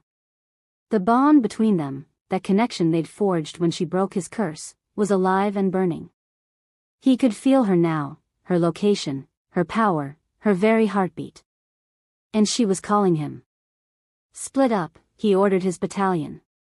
Continue tracking Reese. He never finished the order.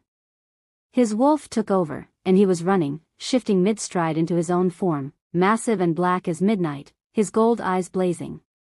He followed that call through the wildwood, through ancient groves and past trees that had stood for millennia. The forest opened paths for him, recognizing its king. And there, in a clearing lit by silver moonlight that shouldn't exist in this twilight land, he found her. Sarah stood in wolf form, magnificent and terrifying, her silver fur glowing with inner light. She was larger than she should be, more powerful than any Omega had a right to be. Because she wasn't an Omega. Probably never had been. Kale shifted back to human, drawn by a force he couldn't name. Sarah did the same, her body reforming into her human shape, still glowing faintly with that silver light. They stared at each other across the clearing. "I'm sorry," Kale said. The words felt inadequate, but they were all he had. "I believed Reese. I condemned you. I know." Sarah's voice was different. Layered with power, with authority. "The bond tells me your truth now, just as it tells you mine. What are you?" The question came out as a whisper. "This power, it's beyond anything I've ever felt." Moon Singer. The answer came from everywhere and nowhere, a voice that seemed to resonate from the trees themselves. The last of her line, "As you are the last uncorrupted king." They both spun toward the voice. A figure materialized in the center of the clearing, a woman made of moonlight and starfire, beautiful and ancient beyond measure. She wore robes that seemed woven from night sky, and her eyes held the weight of eternity. The moon goddess. Kale dropped to one knee instinctively, centuries of ingrained reverence taking over. Sarah remained standing, though she swayed slightly, whether from exhaustion or shock, he couldn't tell. "Rise, Kale Blackthorn," the goddess said, and her voice was gentle despite its power. "You have knelt enough in your long life. It is time to stand as you were meant to." Kale stood, his mind reeling. The moon goddess hadn't manifested in the physical realm in over 1,000 years. For her to appear now. "You wonder why I have come," she said, reading his thoughts. "I come because the balance has shifted. Because chains that have bound you for 3 centuries have finally broken. And because the truth must be revealed before it is too late." She turned to Sarah. "Do you know what you are, child?" "Moon Singer," Sarah repeated. "But I don't. The Moon Singers were my first children. Blessed not just with lunar magic, but with the ability to shape it, to command it, to sing new realities into being." The goddess smiled sadly. They were powerful beyond measure, and that power attracted those who would use it. The first Lycan kings were created through sacred bonds with moon singers, equal partnerships where wolf and singer complemented each other perfectly. She looked at Kale. But over time, the kings grew proud. They began to see their moon singer mates not as equals, but as sources of power to be controlled. Your ancestor, Kale, the first Blackthorn king, betrayed his moon singer mate. Tried to bind her magic for his own use. And when she refused, he killed her. Kale felt those words like physical blows. No. The histories say. The histories were written by those who benefited from the lie. The goddess's expression hardened. Your ancestor murdered his mate and seized her power for himself, creating the Blackthorn line's legendary strength. But such betrayal carries a price. A debt that would come due generations later. "The curse," Sarah whispered. "Yes. When Kale killed Morgana, who was herself descended from that murdered moon singer, the debt came due. The curse was not random punishment. It was cosmic justice. What his ancestor took by force and murder, Kale would be unable to receive at all. The mate bond, severed. Completion, denied. His kingdom, dying as surely as that first moon singer died." The goddess moved closer, her form flickering between solid and ethereal. There was always only one way to break such a curse, a moon singer's willing bond. Not sacrifice. Not death. But true partnership. Equal power shared freely between mates. That's what I felt, Sarah said. When I gave Kale my power, when I let him take it. You began the process. But you did not complete it. The goddess looked between them. Because he has not yet humbled himself. Has not yet acknowledged you as his equal. Has not yet surrendered the pride that caused this curse to exist in the first place. She turned her full attention to Kale. Can you do it, last king? Can you rule beside your mate rather than above her? Can you share power rather than hoard it? Can you trust her with your kingdom, your people, your very soul? Kale felt exposed under that eternal gaze. Every instinct he'd honed over 3 centuries screamed at him to protect his authority, maintain his dominance, hold on to control. But he looked at Sarah, really looked at her, and saw something he'd been too blind to recognize before. She wasn't weaker for asking for partnership. She was stronger for offering it. She hadn't needed to give him her power freely. She could have let the curse destroy him, could have walked away, could have used her awakened abilities to claim anything she wanted. Instead, she tried to save him. Even after he'd condemned her. Imprisoned her. Planned her death. She tried to save him anyway. I'm sorry, he said again, and this time the words came from somewhere deeper. Not just for believing Reese, but for every moment I treated you as less than what you are. For every time I let pride and duty blind me to the truth. He took a step toward her, then another, until they stood face to face. You asked me to trust you. To feel the bond and know you weren't lying. I refused because I was afraid.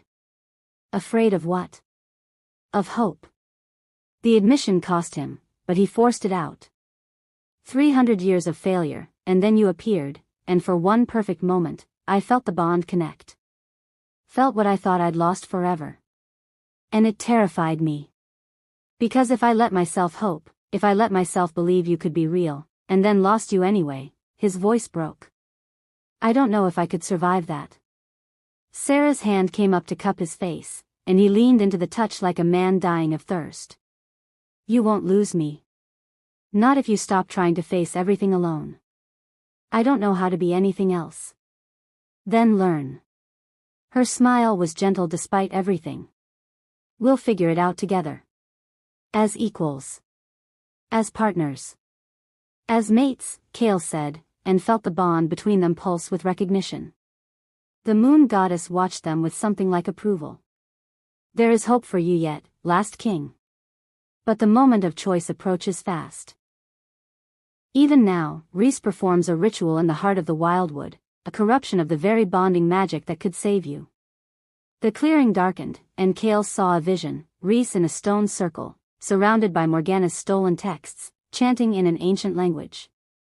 Dark magic swirled around him, and he was drawing something from the land itself, the remnants of the curse that Sarah had shattered, gathering them, reshaping them. He seeks to absorb the curse into himself, the goddess explained. To become what Kale was meant to be, a Lycan king with the power of the moon blessed. But without the balance of a true mate bond, without the willing partnership, he will become an abomination. A creature of pure hunger and destruction. Where? Kale demanded. The Grove of Shadows. 3 miles north, where Morgana's body was buried. The goddess began to fade. Stop him before the ritual completes. But remember, you cannot defeat him alone. Pride nearly destroyed you once. Don't let it finish the job. She vanished, leaving them in darkness that was somehow brighter than before. Kale turned to Sarah. Can you fight? After everything you've given. The wildwood has been feeding me, Sarah said. I don't understand it completely, but I'm stronger now than I've ever been. And Kale, she shifted back to wolf form, that magnificent silver creature with eyes like captured starlight. I'm done hiding what I am. Kale shifted as well, his black wolf as large as hers, and for a moment they simply stood there, 2 halves of something that should have been whole 3 centuries ago. Then they ran. The wildwood opened paths before them, the forest itself helping them reach the grove of shadows. Behind them, Kale could sense his battalion changing direction, following their alpha's trail. But he didn't wait for them. This had to end now. They burst into a clearing dominated by a circle of standing stones, and there was Reese. Still in human form, covered in ritual markings, chanting words that made reality shiver. Around him, his corrupted wolves formed a protective ring. Dark magic writhed in the air above him, forming something twisted and wrong. The shattered pieces of the curse, drawn back together and reshaped into something infinitely worse. Stop. Kale shifted back to human, his alpha command ringing out. Reese didn't stop chanting, but his lips curved into a smile. His followers attacked. The battle was chaos. Sarah shifted back to human, her power blazing silver as she fought beside Kale. Together, they were devastating, her lunar magic and his wolf strength complementing each other perfectly, moving in sync as if they'd fought together for years instead of minutes. But there were too many enemies, and Reese's ritual was nearly complete. We need to disrupt the circle. Sarah shouted over the sounds of combat. The stones are warded. I don't care. She broke away from the fight, running toward the ritual circle. Reese's eyes snapped open, and he raised his hand, dark magic lanced toward her, death in a single bolt. Kale threw himself in front of it. The magic hit him square in the chest, and he went down hard, gasping. Pain like he'd never known exploded through his body, and he could feel the darkness trying to take root, trying to corrupt him from within. No! Sarah's scream was power itself. She threw out her hands, and silver light erupted in a wave that broke against the ritual circle like a tsunami. The standing stones cracked. The wards shattered. And Reese's ritual collapsed. The dark magic he'd been gathering imploded, drawn back into him all at once. He screamed as it consumed him, his body convulsing, changing into something that was neither fully wolf nor fully human, a twisted thing of shadow and malice.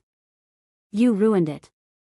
The voice that came from the abomination wasn't quite Reese's anymore. Centuries of planning, and you ruined it. The thing that had been Reese lunged at Sarah with impossible speed. She tried to dodge, but she was exhausted, her power nearly spent from breaking the circle. She was going to die. And Kale, still poisoned by dark magic, was too far away to save her. But he wasn't alone anymore. Wasn't trying to carry everything by himself. Through the bond, that connection that hummed between their souls, he felt Sarah's remaining power. And she felt his. Without words, they understood. Sarah opened herself completely to the bond, and Kale did the same. Their powers merged, silver and gold, moon and wolf, lunar magic and Lycan strength flowing together until there was no separation between them. As one, they struck. Light exploded from both of them, so bright the wildwood itself seemed to bow. The abomination that had been Reese was caught in that light, frozen mid-lunge. For a moment, Kale saw through the corruption to the wolf beneath, saw the centuries of bitterness and hate that had poisoned him. Saw Morgana's son, still trying to avenge a mother who had been as twisted as he was. I'm sorry, Kale said, and meant it. I'm sorry your mother's hate became yours. I'm sorry there was no other path for you. Then the light consumed Reese completely, purifying him, ending him. When it faded, there was nothing left but ash on the wind. Kale collapsed, the dark magic finally driven from his system. Sarah was beside him instantly, her hands on his face, his chest, checking for injuries. I'm all right, he managed. You? Tired. Scared. Alive. She laughed, a slightly hysterical sound. We're alive. Around them, Reese's corrupted wolves were fleeing or surrendering, their master gone and their cause lost. Kale's battalion burst into the clearing, weapons ready, then stopped at the sight of their king and the silver-white wolf woman kneeling beside him. Your Majesty, the captain said carefully. Are you? It's over, Kale said. Reese is dead. The curse is broken. And I have much to explain. But first, he had something more important to do. He pulled Sarah close, ignoring his exhausted body's protests, and kissed her. It wasn't gentle or careful, it was desperate and claiming and a promise all at once. And through the bond, he felt her kiss him back with equal fervor. When they finally broke apart, he rested his forehead against hers. Moon singer. Moon blessed. Whatever you are, be it with me. Rule with me. As equal, as partner, as mate. Is that a question or a command? Sarah asked, but she was smiling. A plea. Kale's voice was raw. From a king who's finally learned that true strength isn't ruling alone. It's finding someone strong enough to stand beside you. Sarah's hand found his, their fingers intertwining. Through the bond, he felt her answer before she spoke it aloud. Yes, she said. To all of it. Yes. The bond between them flared, completing itself fully for the first time. And as it did, light spread from them in waves, not the explosive power of battle, but something gentler. Healing light that washed over the wildwood, over Kale's battalion, over the very land itself. Above them, the eternal twilight finally broke. True dawn came to Nightfall Keep's kingdom for the first time in 300 years. If you're still listening to this story up to this point, why don't you subscribe to this channel to continue getting impactful daily stories like this? We would be most grateful if you can do that to help boost this video to reach everyone. Thank you. Chapter 5.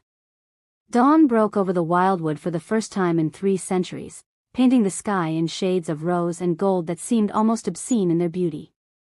Kale stood with Sarah in the grove of shadows, watching light chase away darkness, and felt something shift deep in his chest. Not the bond, that hummed steady and true between them now, complete and unbreakable. This was something else. Something he hadn't felt in so long he'd forgotten it existed. Hope. We need to get back, Sarah said, though her hand tightened in his. She didn't want to leave this moment any more than he did. Your people need to know what happened. And Lyra. Lyra will be fine, Kale assured her, though unease prickled at the back of his mind. She's under guard in the dungeons, but once we explain.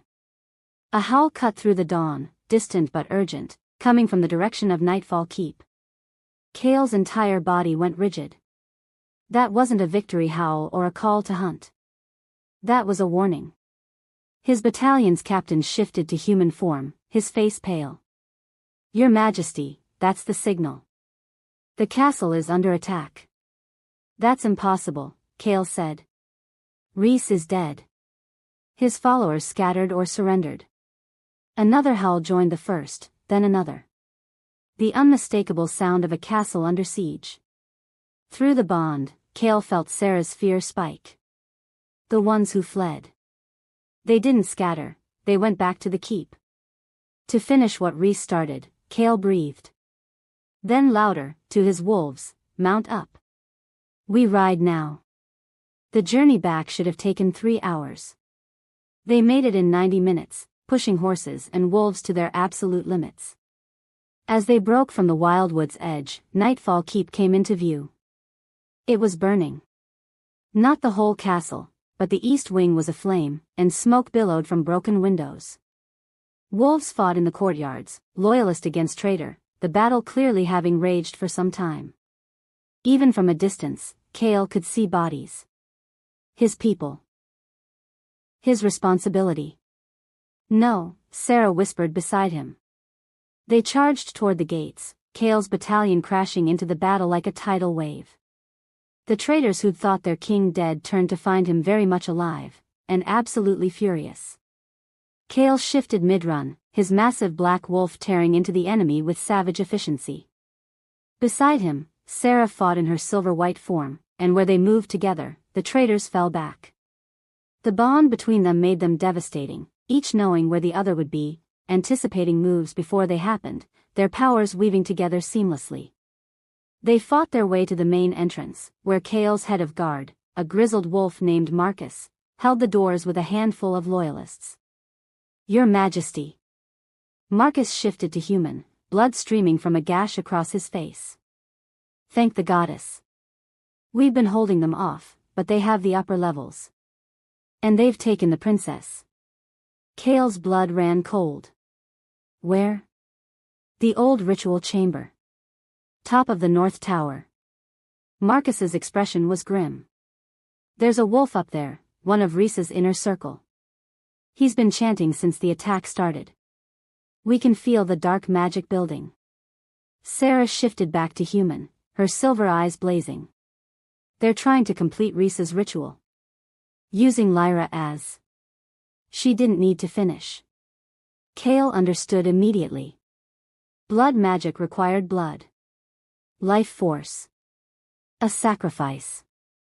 How many between here and there, he demanded. At least 30 traitors holding the north wing. Then we go through them. Kale looked at Sarah. Together.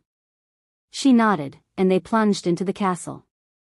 The battle inside was worse than outside. Close quarters, narrow corridors, no room for strategy. Just brutal, savage fighting. Kale lost track of how many throats he tore out, how many bones he broke. Beside him, Sarah's power blazed, dropping enemies with bursts of silver light that left them unconscious or broken. They fought up staircases and through galleries, past rooms Kale had known for centuries now defiled by blood and destruction. His castle. His home. Being torn apart by wolves he'd trusted. The betrayal burned almost as much as his fear for Lyra. They reached the North Tower to find the door barred and warded with dark magic that made even Kale's skin crawl. Beyond it, they could hear chanting, and underneath that, a woman's scream. Lyra. Break it, Kale snarled at Sarah. It's strong. Reinforced with blood wards. If I force it, it might. I don't care. Break it now. Sarah flinched at his tone, and Kale immediately felt her hurt through the bond. He forced himself to take a breath, to push down the panic threatening to consume his rationality. Please, he said, gentler. My sister is dying in there. Sarah's expression softened. She placed both hands on the door, and silver light erupted from her palms. The ward screamed, an audible sound that made everyone in the corridor cover their ears. Dark magic and lunar power warred against each other, light and shadow crashing in waves. The door exploded inward. They burst into a circular chamber at the tower's peak, and the scene that greeted them made Kale's wolf howl with rage. Lyra hung suspended in the center of a ritual circle, chains of dark magic wrapped around her wrists and ankles, holding her spread-eagled in midair. Blood dripped from cuts all over her body, pooling in carved channels on the floor that formed intricate patterns. She was conscious, barely, her gold eyes finding Kale's with desperate hope. Around the circle stood 5 wolves in human form, chanting in unison. And at the circle's head, holding a blade still wet with Lyra's blood, was a wolf Kale recognized, Demon, Rhys's lieutenant. Your Majesty, Demon said with mock courtesy, not stopping his chanting. How good of you to join us. Though I'm afraid you're too late. Above Lyra, dark magic swirled in a vortex. The same twisted power Rhys had been trying to harness. It was nearly complete, Kale realized with horror. They were minutes, maybe seconds, from finishing. Let her go, Kale growled. This ends now. On the contrary. Demon's eyes glittered with fanaticism. This is just beginning. Rhys may have failed, but his vision lives on. The power he sought, power enough to remake the world, will claim it in his name. That power will destroy you, Sarah said. It destroyed Rhys. It's corrupted, wrong. It's magnificent. Demon gestured to the vortex. Can't you feel it? All we need is one more sacrifice. The princess's life force to fuel the final transformation. And then, his gaze fixed on Sarah. Then we'll have power enough to end you both. The 4 other wolves moved to block the doorway, shifting to their war forms. Large, scarred, clearly chosen for this task because they were Rhys's best fighters. Kale assessed the situation in seconds. He and Sarah could fight through them, probably. But it would take time. Time Lyra didn't have. I'll handle them, he said to Sarah. You stop the ritual. Kale, there are 4 of them. I'm a Lycan king. I can handle 4 traitors. He shifted, his black wolf bristling with fury. Save my sister. Through the bond, he felt Sarah's fear for him, her desire to stay and fight at his side. But she also felt his determination, his absolute certainty that she was the only one who could disrupt dark magic of this magnitude. Don't die, she said. Same to you. Then there was no more time for words. The 4 wolves attacked, and Kale met them with 300 years of combat experience and the full strength of his restored power. Sarah ran for the ritual circle. Demon raised his blade, dark magic crackling along its length. I don't think so. He thrust the knife toward Lyra's heart. Sarah's power exploded outward in a wave of silver light that knocked everyone except Lyra back. The princess dropped from her magical bonds, falling. Sarah caught her with telekinesis she hadn't known she possessed, lowering Lyra gently to the ground outside the circle. The princess was barely conscious, her blood loss severe. I've got you, Sarah whispered, pressing her hands to the worst of the wounds. Healing light flowed from her palms, another new ability, instinctive and desperate. Stay with me. Sarah, Lyra's voice was weak. The ritual. You have to. You first. No. Lyra grabbed her wrist with surprising strength. If that magic finishes forming, it won't matter if I live. It'll consume everything. Everyone. Please. Sarah looked at the vortex of dark power swirling above them, then at Lyra bleeding on the floor, then at Kale fighting 4 wolves at once with the desperate ferocity of a king protecting his own. Tactical advantage versus someone she cared about. Power versus love. There was no choice at all. I'm not losing you, Sarah said, and poured more healing into Lyra. The princess's wounds began to close, the bleeding slowing. It wasn't complete, Sarah didn't have the skill for that yet, but it was enough to stabilize her. Behind them, Demon had recovered from being thrown back. He stood in the ritual circle center, the vortex of dark magic swirling around him. Stupid girl. You could have stopped this. Now it's too late. He raised his arms, and the magic descended on him like a living thing. Sarah felt the moment it connected, felt the wrongness of it, the corruption that had destroyed Reese now claiming another victim. Demon screamed, but it wasn't quite pain. It was ecstasy and agony mixed together, power beyond imagining flooding through a vessel too small to contain it. His body began to change, to twist into something monstrous. No, Sarah breathed. Across the room, Kale had killed 2 of the 4 wolves and was grappling with the 3rd while the 4th circled for an opening. He was winning, but not fast enough. Sarah stood, power blazing around her. Her choice had cost them the tactical advantage, yes. But it had also awakened something deeper. The Moon Singer wasn't just about power. It was about what you did with that power. How you wielded it. And Sarah had chosen love over strategy, compassion over cold calculation. The choice her bloodline had always been meant to make.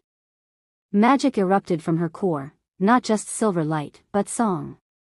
It poured from her throat without conscious thought, notes that resonated with the fabric of reality itself. This was the true power of the Moon Singers, not just to channel lunar magic, but to reshape it through will and voice. The song crashed into the vortex of dark power surrounding Demon, and the 2 forces collided like opposing tides. Dark and light, corruption and purity, Morgana's bitter legacy and the Moon Goddess's original blessing. Demon screamed again, but this time it was definitely pain. The dark magic was being stripped away, note by note, pulled apart by Sarah's song and dissolved back into nothingness. No, he howled. I won't let you. He lunged at her, his body half transformed into something with too many teeth and too many claws. Sarah kept singing, kept pouring everything she had into destroying the corruption he'd embraced. Demon's clawed hand reached for her throat. And Kale's jaws closed around his neck from behind. The Lycan king had finished his own battles and crossed the room in seconds, moving with the lethal grace of a perfect predator. He shook Demon once, hard, and there was a sickening crack. Demon's body fell, the dark magic dissipating completely without a host to anchor it. Sarah's song faded, and she collapsed to her knees, utterly spent. Kale shifted back to human and was beside her immediately, his hands on her face, her shoulders, checking for injuries. "Are you hurt?" "Did he?" "I'm fine." She leaned into his touch, drawing strength from the bond between them. "Is it over?" Kale looked around the ritual chamber. 4 dead traitors. Demon's broken body. Lyra unconscious but breathing steadily. The dark magic gone. "It's over," he confirmed. Then his legs gave out, and he sat down hard beside her. 300 years of being strong, of never showing weakness, of carrying the weight of a kingdom alone. And he was just tired. Sarah wrapped her arms around him, and they held each other in the wreckage, 2 people who'd found each other in the darkest circumstances and somehow come out the other side. "Your Majesty." Marcus appeared in the doorway with a contingent of guards. "The traitors are surrendering. The battle is..." He stopped, taking in the scene. "What do you need?" "Healers for the princess," Kale said, his voice hoarse. "And prison cells for the survivors. We'll hold trials once things settle." "And you, sire?" Kale looked at Sarah, and something in his expression softened. "I need a moment with my mate." Marcus's eyes widened. This was clearly news to him, but he bowed quickly. "Of course. We'll secure the tower." The guards collected Lyra gently, carrying her toward the healers. As they passed, the princess's eyes fluttered open just long enough to find Sarah. "Thank you," she mouthed. Then she was gone, and Kale and Sarah were alone. "Your mate," Sarah said softly. "Is that what I am now?" "You are everything." Kale's hand came up to cup her face. "My mate. My partner. My moon singer. The only reason I'm still standing." "Pretty sure you're sitting." He laughed, actually laughed, the sound rusty from disuse but genuine. "Smart ass. You love it. I love you." The words came out easily, naturally, like they'd been waiting 300 years to be spoken. "I love you, Sarah. Completely. Desperately. In a way that probably isn't entirely healthy, but I don't care." Sarah's eyes filled with tears. "I love you too. Even though you're a stubborn, prideful, occasionally infuriating alpha who tried to sacrifice me. In my defense, I changed my mind about that. Only after I saved your life multiple times." Details. He kissed her, soft and sweet, the kind of kiss that promised forever. When they broke apart, his expression turned serious. "The bonding ritual. The real one, not Reese's corruption. We should complete it. Properly. With witnesses and ceremony and..." "Now," Sarah interrupted. "What?" "I want to do it now. Here. Just us." She stood, pulling him up with her. "We don't need ceremony or witnesses. We just need each other." Kale looked around the ritual chamber, blood-stained and battle-scarred, the opposite of romantic. "Here. Here. Where we fought together. Where we chose each other over everything else." Sarah took both his hands in hers. "I don't need a perfect moment, Kale. I just need you." Something in his chest cracked open, 3 centuries of ice and isolation melting in the warmth of her acceptance. "I don't know the words. The ritual. Then we'll make our own." She began to sing, not the battle song that had stripped away dark magic, but something softer. A melody that wrapped around them like silk, that made the air shimmer with silver light. Through the bond, Kale felt what she was doing, weaving their souls together even more tightly, creating a connection that went beyond simple mate bonds. This was the original magic. The blessing the first moon singers had given to the first Lycan kings. Partnership. Equality. Power shared freely and completely. Kale added his own power to hers, not through song, but through intent. His wolf rose to meet her magic, gold light intertwining with silver. They stood in the center of the ritual circle, and slowly, the bloodstains faded. The corruption burned away. The chamber itself seemed to heal, stone reforming, walls straightening. The castle was responding to their bond, Kale realized. Nightfall Keep recognized its king's completion, and the land itself rejoiced. Sarah's song rose to a crescendo, and Kale felt the final pieces of their bond lock into place. Not just soul-deep, but fundamental, written into the fabric of reality itself. Where before they'd been two separate beings connected by magic, now they were something more. Two halves of a whole. Perfectly balanced. Perfectly matched. The song faded, and the light dimmed, leaving them standing in a chamber that looked nothing like the site of a dark ritual. It was clean, pure, ready for a new beginning. "How do you feel?" Sarah asked. Kale tried to answer and couldn't. Because he felt. 300 years of enforced numbness, of the curse severing his ability to experience the full range of emotion through the mate bond, it was gone. Completely. And everything came crashing back at once. Joy. Relief. Love so intense it bordered on pain. Gratitude that made his knees weak. Fear of losing her. Pride in her strength. Desire that made his blood burn. Contentment. Belonging. Home. Home. Kale? Sarah's voice was concerned. "What's wrong?" "Nothing," he managed, but his voice broke. "Everything. I can feel again. Really feel. He pulled her close, burying his face in her hair. "It's overwhelming." She held him while he shook, while 3 centuries of suppressed emotion flooded through him. Through the bond, she felt it all with him, anchoring him so he didn't drown. "I've got you," she whispered. "Always." Eventually, he got himself under control. Pulled back enough to look at her properly, to see her with eyes that could finally perceive what his wolf had known from the beginning. She was magnificent.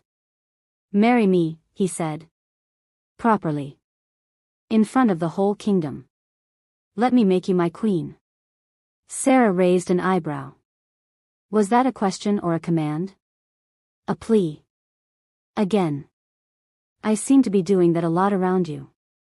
"Good. Keeps you humble." She grinned. "Yes, Kale Blackthorn. I'll marry you. I'll be your queen. I'll rule beside you and probably argue with half your decisions. I'm counting on it."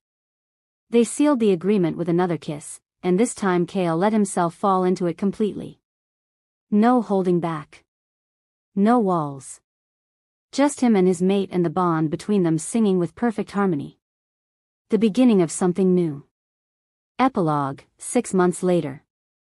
The coronation took place on the spring equinox, when day and night stood in perfect balance, fitting for a moon singer taking her place beside a Lycan king. Sarah stood before the assembled court, wearing a gown of silver and midnight blue that seemed to capture starlight itself. On her head, Kale placed a crown forged specifically for her, moonstone and white gold, delicate yet strong, designed by the finest craftsmen in the kingdom. "I present Queen Sarah Blackthorn," Kale announced, his voice carrying to every corner of the great hall. "Moon singer. My mate. My equal in all things." The court erupted in cheers, genuinely joyful ones, from wolves who'd watched their kingdom transform over the past 6 months. The eternal twilight was gone completely. Nightfall Keep now experienced proper days and nights, seasons that turned as they should, crops that grew abundantly. The land itself had healed once the curse was broken, and with that healing had come prosperity the kingdom hadn't known in centuries. But the changes went deeper than agriculture and weather. Kale had reformed the kingdom's laws with Sarah's guidance, creating protections for Omegas who'd been treated as second-class citizens for too long. He'd reached out to other supernatural communities, rebuilding diplomatic bridges that Reese had spent decades quietly sabotaging. He'd learned, slowly, with many stumbles, to rule with compassion alongside strength. Most importantly, he'd learned to ask for help instead of bearing everything alone. As the celebration feast got underway, Sarah found a moment to slip away to the balcony. She needed air, needed a moment of quiet before the dancing and toasts and endless well-wishers. Lyra found her there, a glass of wine in each hand. Escaping already? You've only been queen for an hour. Just needed to breathe. Sarah accepted the wine gratefully. How are you feeling? The princess touched her side unconsciously, where the worst of the ritual cuts had been. The physical scars had healed, but Sarah knew the psychological ones would take longer. Better. The nightmares are less frequent. I'm sorry I didn't stop them sooner. You chose to save me. Lyra's gold eyes were warm. Over stopping the ritual, over tactical advantage, you chose me. That's not something to apologize for. Kale would have done the same. No, he wouldn't have. Not 6 months ago. Lyra smiled. But he's learning. Because of you. You're good for him, Sarah. Good for all of us. Movement in the doorway made them both turn. Kale stood there, backlit by the hall's warm light, his expression soft in a way it never would have been before. Am I interrupting? Always, Sarah said, but she was smiling. What do you need, my king? My queen's presence. Apparently, we need to lead the first dance. Of course we do. She drained her wine and handed the glass back to Lyra. Duty calls. But as she moved toward Kale, he stopped her with a hand on her arm. Before we go back, there's something I want to tell you. If this is about the trade negotiations with the Eastern Pax, I already know you handled them poorly and need me to fix it. It's not about, how do you know about that? I'm the queen. I know everything. Sarah grinned at his exasperated expression. What did you want to tell me? Kale's hand moved from her arm to her stomach, resting there with a gentleness that made her breath catch. I can feel them. Through the bond. 2 heartbeats. Strong and steady. Sarah's hands covered his. They'd suspected for a few weeks now, but having it confirmed, having him feel what she'd been feeling, made it real in a way it hadn't been before. Twins, she whispered. The healers said it might be. Moon singer children often come in pairs. The first heirs born to a Lycan king in 200 years. Kale's voice was thick with emotion. Our children. Sarah, He couldn't finish, so she kissed him instead. Soft and sweet and full of promise. When they broke apart, she saw tears tracking down his face, something that would have been unthinkable 6 months ago. The curse hadn't just severed his mate bond, it had locked away his ability to feel deeply, to cry, to be fully vulnerable. Now, he felt everything. And he wasn't ashamed of it. Come on, Sarah said gently. Our people are waiting. And I believe you promised me a dance. They walked back into the great hall hand in hand, king and queen, wolf and singer, 2 halves of something that had been broken for centuries and was finally whole. The court cheered as they took their places for the dance. The musicians struck up a waltz, and Kale pulled Sarah close. I love you, he murmured as they moved together. More than I thought it was possible to love anything. I know. Sarah rested her head against his chest, listening to the steady beat of his heart. I feel it through the bond. Constantly. It's overwhelming sometimes. In a good way?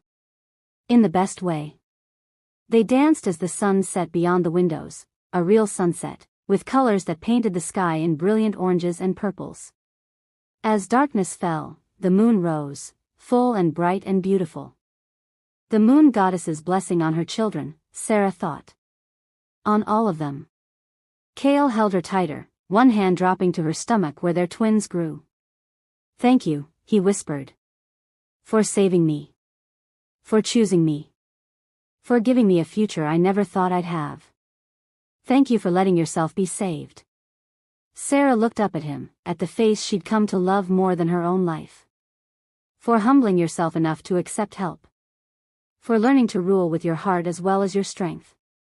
I had an excellent teacher. Yes, you did. She grinned. I'm very wise. And modest. That too. He laughed, that sound that still felt new and precious every time she heard it, and spun her in the dance. Around them, the courts celebrated, and beyond the castle walls, the kingdom thrived. Nightfall Keep had entered a new golden age. Not because the curse was broken, but because two people had learned that true strength came from partnership, that power shared was power multiplied, and that love, real, freely given love, could heal even the oldest wounds. As the dance ended, Cale dipped Sarah dramatically, making her laugh. Then he kissed her in front of the entire court, deep and claiming and full of promise. Mine, he growled against her lips, possessive as ever. Ours, she corrected, placing his hand over her stomach again. And through the bond between them, that perfect, unbreakable connection, she felt his joy, his love, his absolute contentment. After 300 years of darkness, Cale Blackthorn had finally found his light. And he would spend the rest of his very long life making sure she knew exactly how much that meant. The end. Thank you for watching this video. Subscribe, like and share this video to continue listening to this type of story daily and also, to appreciate this community too. I would like to hear your wonderful opinion about this story. Please comment below.